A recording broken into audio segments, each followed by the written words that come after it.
तिकडे उपमुख्यमंत्री अजित पवार यांनी मुख्यमंत्री पदाची इच्छा व्यक्त केल्याची माहिती न्यूज 18 लोकमतला सूत्रांनी दिली। मुंबई विमानतळावर झालेल्या बैठकीत अजित पवार यांनी निवडणुकीच्या नंतर मुख्यमंत्री पदाची इच्छा व्यक्त केल्याचं कळतं। बिहार पॅटर्नचा दाखला देत अजित पवार यांनी भाजपकडून आश्वासन मागितलंय। या बैठकीत अनेक मुद्द्यांवर चर्चा झाल्याचं कळतं। द हिंदू या वृत्तपत्राने या संदर्भात बातमी दिली। त्यामुळे अजित पवार यांनी मुख्यमंत्री पदाची इच्छा व्यक्त केल्यानं महाराष्ट्रात सुद्धा बिहार पॅटर्न येणार का या चर्चांना उधाण आलंय। मला वाटत नाही की ते अशी मागणी करतील आणि त्यांची अशी मागणी करण्याची पोझिशन आहे असं मला वाटत नाही। त्यामुळे ही बातमी अशी वरवरची असेल, खरी नाही। ते मागणी करणार नाही असं वाटतंय की सध्या त्यांची राजकीय स्थिती किंवा ताकद तेवढी नाही। करणार नाही म्हणजे कसं करणार? अजून निवडणुकाच व्हायच्या आहेत ना। निवडणुकीच्या आधी अशी मागणी ते करतील असं मला वाटत नाही। ही अशीच बाहेर कुणीतरी खोटी बातमी पसरवलेली असेल।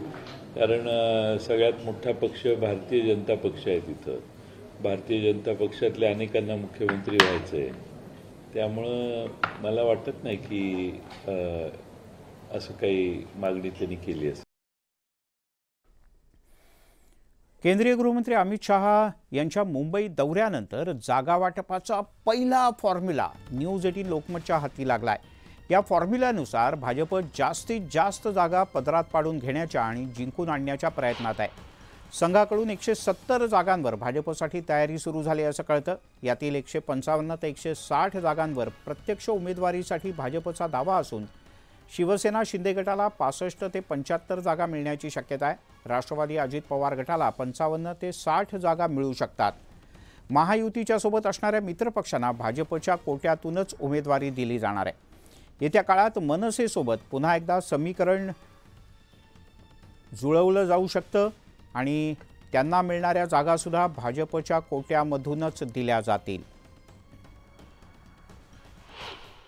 कोर कमिटीमध्ये जी चर्चा होते ती पक्षाच्या अंतर्गत कारभारामध्ये काही सूचना म्हणून होत असते।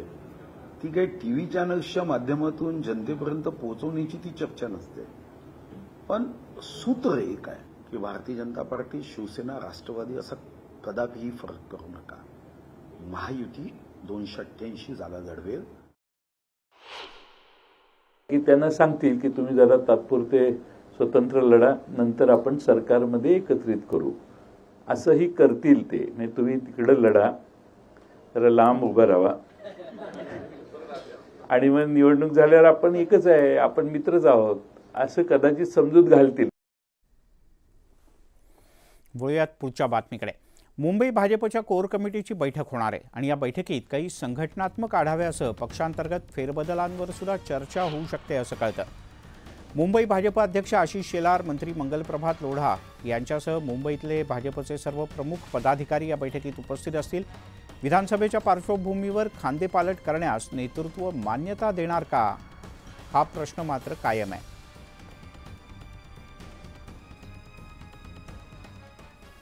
मुख्यमंत्री माझी लाडकी बहीण कुटुंब भेट अभियानाला आजपासून सुरुवात होते।